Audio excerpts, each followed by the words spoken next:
Sidang kasus dugaan korupsi dana hibah pondok pesantren di Provinsi Banten tahun anggaran 2018, 2000, dan 2020 kembali digelar di Pengadilan Negeri Serang pada Kamis 20 Januari 2022 kemarin.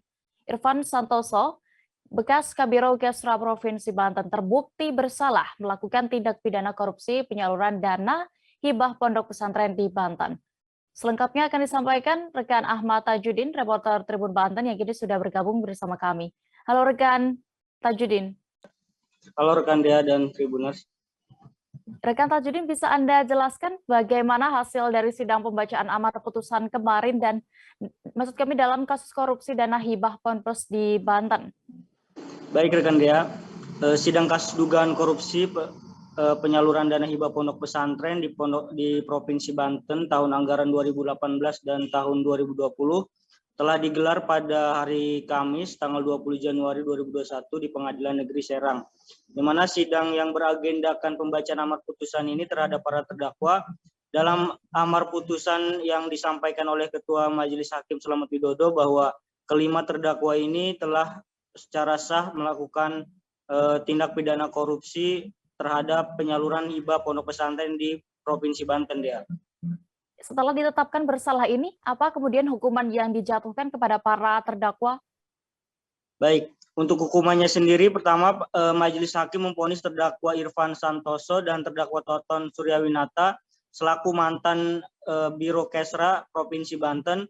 Mereka dijatuhi hukuman pidana penjara selama 4 tahun 4 bulan serta denda sebesar 50 juta subsidiar 3 bulan kurungan. Sementara untuk terdakwa Epi Saifuddin dan TB Asep Subhi selaku pimpinan pondok pesantren divonis pidana penjara selama 2 tahun dan denda sebesar 50 juta subsidiar 3 bulan kurungan.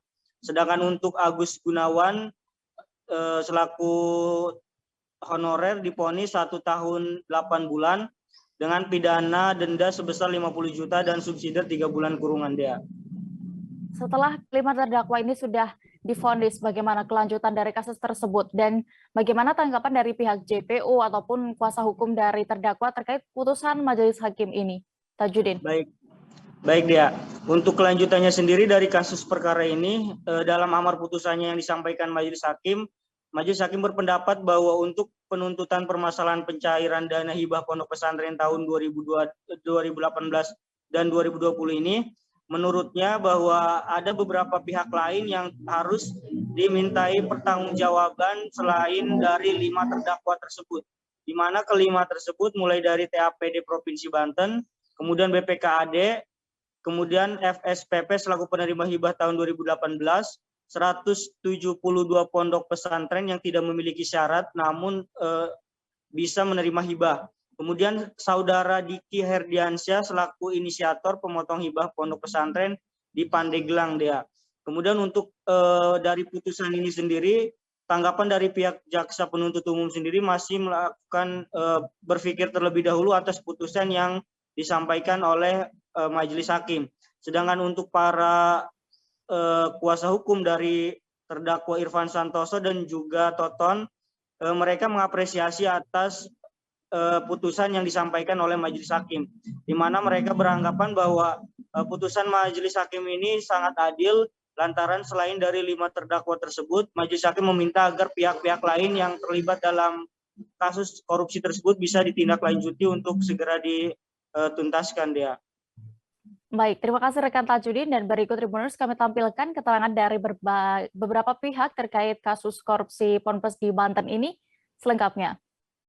Hakim sangat bijaksana bahwa dalam fakta-fakta persidangan sebelumnya dan dalam surat dakwaan, PAPD, terus PKD dan keuangan pencairan itu tidak disebutkan.